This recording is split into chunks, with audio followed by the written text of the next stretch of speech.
HDFC bank ಇಂಡಿಯಾದ ದೊಡ್ಡ private bank. ಈಗ ಪ್ರೆಷರ್ನಲ್ಲಿದೆ. ಸ್ಟಾಕ್ ಬೀಳ್ತಾ ಇದೆ. ಲೀಡರ್ಶಿಪ್ ಮೇಲೆ ಡೌಟ್ ಇದೆ. ಇನ್ವೆಸ್ಟರ್ಸ್ ಕನ್ಫ್ಯೂಸ್ ಆಗಿದ್ದಾರೆ. ಇದು ರೆಡ್ ಫ್ಲ್ಯಾಗಾ ಅಥವಾ 2026ನ ಬಿಗ್ಗೆಸ್ಟ್ ಬಾಯಿಂಗ್ ಆಪರ್ಚುನಿಟಿನ? ಇವತ್ತು ಸಿಂಪಲ್ ಆಗಿ ನೋಡೋಣ. ನಾವು ಒಂದು ಸ್ಟಾಕ್, ಅದು HDFC ಬ್ಯಾಂಕ್. ಒಂದು ದೊಡ್ಡ ನ್ಯೂಸ್ ಸಹ ನಿಮಗೆ ನೋಡಲಿಕ್ಕೆ ಸಿಗ್ತಾ ಇದೆ. ಅದು ಚೇರ್ಮನ್ ಎಕ್ಸಿಟ್ ಆಗಿರೋದು ಮತ್ತು CEO ಮೇಲೆ ಸ್ವಲ್ಪ ಅನ್ಸರ್ಟಿನಿಟಿ ಇರೋದು. ಮತ್ತು ಒಂದು ಸಿಂಪಲ್ ಸ್ಟ್ರಾಟಜಿ, ನೀವು ಇನ್ವೆಸ್ಟರ್ ಆಗಿ ಏನು ಮಾಡಬೇಕು. ಎಲ್ಲರಿಗಿಂತ ಮೊದಲು ಫಸ್ಟ್ ನಾವು ನ್ಯೂಸ್ ನೋಡೋಣ. ನ್ಯೂಸ್ ಏನಾಗಿದೆ ಅಂತೇಳಿ.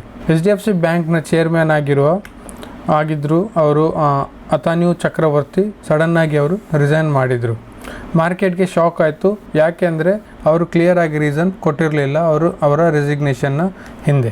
ಇದರಿಂದ ಇನ್ವೆಸ್ಟರ್ಸ್ಗೆ ಡೌಟ್ ಬಂದಿತ್ತು, ಗವರ್ನೆನ್ಸ್ ಸರಿ ಇದೆಯಾ ಇಲ್ವಾ ಅಂಥೇಳಿ. ಅಂದರೆ ಬ್ಯಾಂಕ್ ನಡೆಸುವವರು ಕರೆಕ್ಟಾಗಿ ಇಲ್ಲಿ ನಡೆಸ್ತಾ ಇದ್ದಾರಾ ಇಲ್ವಾ ಅಂಥೇಳಿ. ಯಾಕೆಂದರೆ ಅವರು ಹೇಳಿದರು ಏನಂದರೆ ಬ್ಯಾಂಕಲ್ಲಿ ಗವರ್ನೆನ್ಸ್ ಇಶ್ಯೂ ಇದೆ ಅಂಥೇಳಿ. ಸೊ ಅದು ಏನಂದರೆ ಒಂದು ಗವರ್ನೆನ್ಸ್ ಇಶ್ಯೂ ಅಂತ ಹೇಳಿದರೆ ತುಂಬ ಇಂಪಾರ್ಟೆಂಟ್ ವಿಷಯ. ಸೊ ಗವರ್ನೆನ್ಸ್ ಸರಿ ಇಲ್ಲ ಅಂದರೆ ಬಿಸ್ನೆಸ್ ಸರಿ ಇರೋದಿಲ್ಲ ಅಂತ ಹೇಳಿದ್ರೆ ಕ್ಲಿಯರ್ ಕಟ್ಟಾಗಿ ನಾವು ಹೇಳ್ಬೋದು.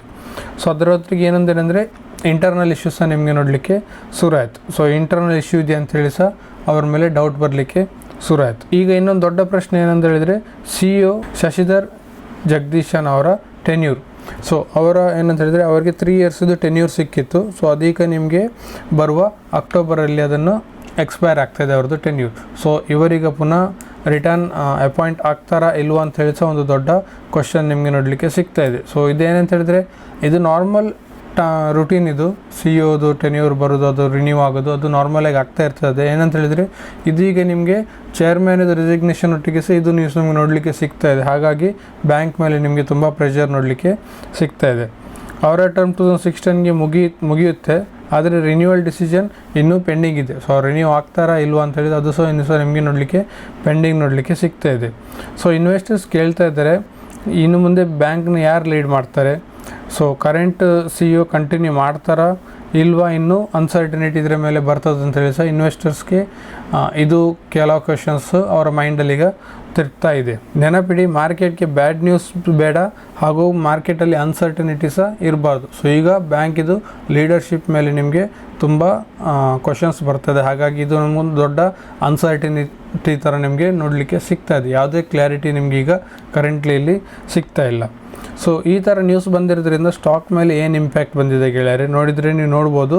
ಸ್ಟಾಕ್ ನಿಮಗೆ ಈ ವರ್ಷ ಆಲ್ಮೋಸ್ಟ್ 25% ನಿಮಗೆ ಕರೆಕ್ಷನ್ ನೋಡಲಿಕ್ಕೆ ಸಿಗ್ತಾ ಇದೆ.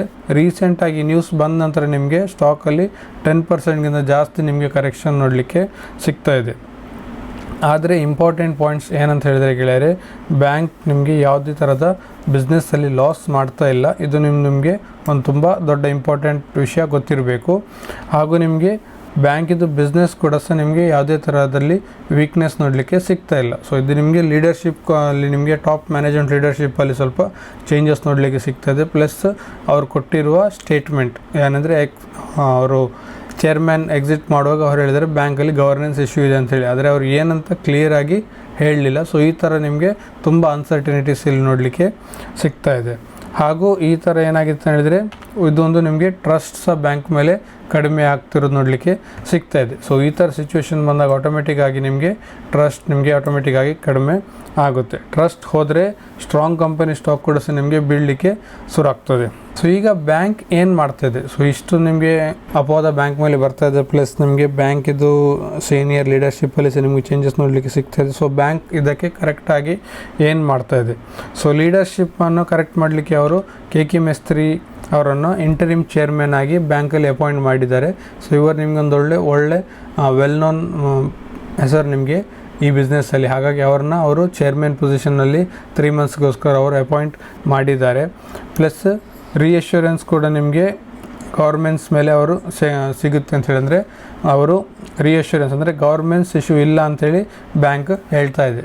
ಸೊ ಹಾಗಾಗಿ ಇದು ಸಹ ನಿಮಗೆ ಬ್ಯಾಂಕ್ ಸೈಡಿಂದ ನೋಡಲಿಕ್ಕೆ ಸಿಗ್ತಾ ಇದೆ. ಹಾಗೆ RBI ಕೂಡ, ಯಾಕಂದರೆ ಈ ಥರ ಬ್ಯಾಂಕ್ ಇಶ್ಯೂ ಬಂದ ನಂತರ RBI ಇಂಟರ್ಫಿಯರ್ ಆಗಲೇಬೇಕು. ಸೊ RBI ಕೂಡ ಹೇಳಿದ್ದಾರೆ ಬ್ಯಾಂಕ್ ಸ್ಟೇಬಲ್ ಆಗಿದೆ ಮತ್ತು ಸ್ಟ್ರಾಂಗ್ ಆಗಿದೆ ಅಂತ ಹೇಳಿ ಅವರು ಕನ್ಫರ್ಮ್ ಮಾಡಿದ್ದಾರೆ. ಪ್ಲಸ್ ನಿಮಗೆ ಬ್ಯಾಂಕಿದ್ದು ಇಂಟರ್ನಲ್ ಏನು ಇಶ್ಯೂಸ್ ಇದೆ ಅದನ್ನೆಲ್ಲ ಅವ್ರು ಸಾರ್ಟ್ ಔಟ್ ಮಾಡಲಿಕ್ಕೆ ನೋಡ್ತಾ ಇದ್ದಾರೆ. ಒಂದು 3 ಜನರಿಗೆ ಅವರು ಕೆಲಸದಿಂದ ತೆಗೆದಿದ್ದಾರೆ. ಸೊ ಇಮಿಡಿಯೇಟ್ ಆಗಿ ಅವ್ರ ಸೈಡಿಂದ ಏನು ಮಾಡಲಿಕ್ಕೆ ಆಗ್ತದೆ ಅಂತೇಳಿ ಹಾಗೆ ಮಾಡಿ ಅವರು ಕಂಪ್ಲೈನ್ಸ್ನ ನಾರ್ಮಲ್ ಮಾಡಲಿಕ್ಕೆ ಟ್ರೈ ಮಾಡ್ತಾಯಿದ್ದಾರೆ. ಇನ್ನೂ ಸಹ ಸ್ಟ್ರಿಕ್ಟ್ ಅವರು ಕಂಪ್ಲೈನ್ಸ್ ಪಾಲಿಸೀಸ್ ಬ್ಯಾಂಕಲ್ಲಿ ಹಾಕಲಿಕ್ಕೆ ಟ್ರೈ ಮಾಡ್ತಾ ಇದ್ದಾರೆ.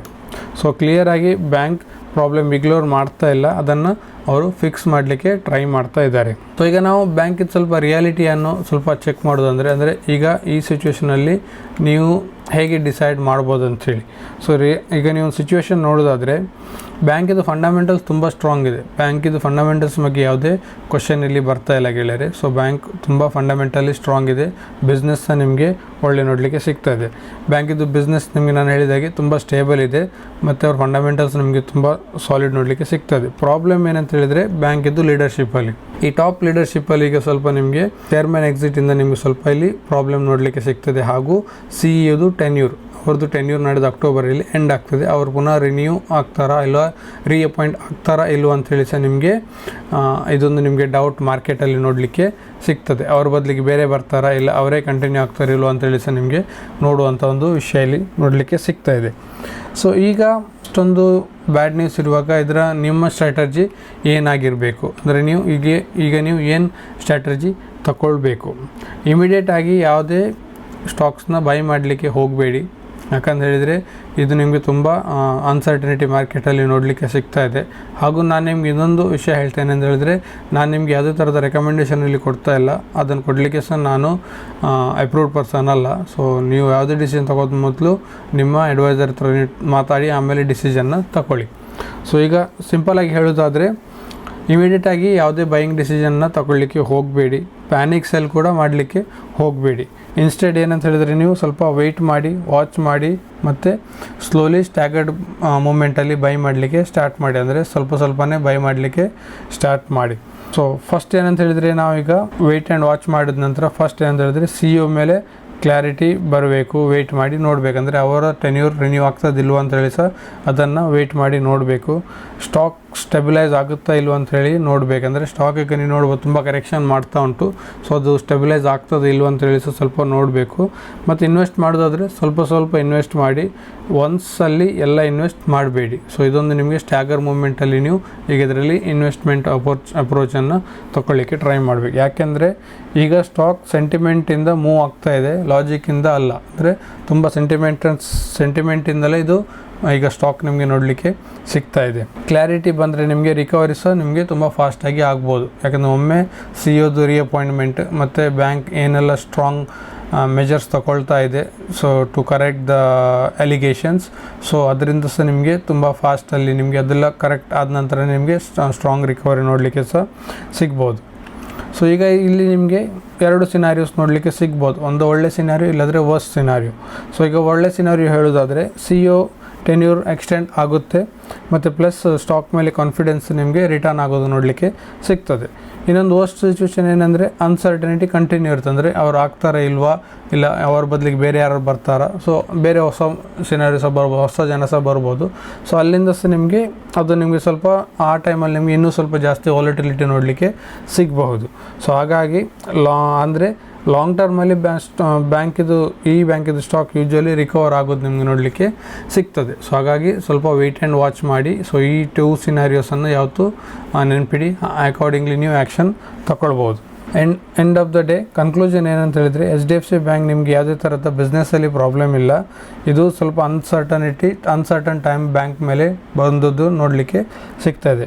ಮಾರ್ಕೆಟಲ್ಲಿ ಅನ್ಸರ್ಟನಿಟಿ ಇದ್ದದ್ದೇ. ಸೊ ಅನ್ಸರ್ಟನಿಟಿ ಬರುವಾಗ ಸಹ ನಿಮಗೆ ಒಳ್ಳೆ ಅಪರ್ಚುನಿಟಿ ಸಹ ತಗೊಂಡು ಬರ್ತದೆ. ವಿಡಿಯೋ ನಿಮಗೆ ಯೂಸ್ಫುಲ್ ಅಂತ ಅಂದರೆ ಲೈಕ್ ಮಾಡಿ, ಚಾನಲ್ನ ಸಬ್ಸ್ಕ್ರೈಬ್ ಮಾಡಿ ಹಾಗೂ ನಿಮ್ಮ ಫ್ರೆಂಡ್ಸ್ ಒಟ್ಟಿಗೆ ಈ ವಿಡಿಯೋನ ಶೇರ್ ಸಹ ಮಾಡಿ. ನಾನು ಸ್ಟಾಕ್ಸ್, ನ್ಯೂಸ್ ಮತ್ತು ಸ್ಟ್ರಾಟಜಿಯಾಗಿ ಸಿಂಪಲಾಗಿ ಕನ್ನಡದಲ್ಲಿ ಎಕ್ಸ್ಪ್ಲೇನ್ ಮಾಡ್ತೇನೆ. ನೆಕ್ಸ್ಟ್ ವಿಡಿಯೋದಲ್ಲಿ ಸಿಗೋಣ. ಅಲ್ಲಿವರೆಗೆ ಥ್ಯಾಂಕ್ ಯು, ಬಾಯ್.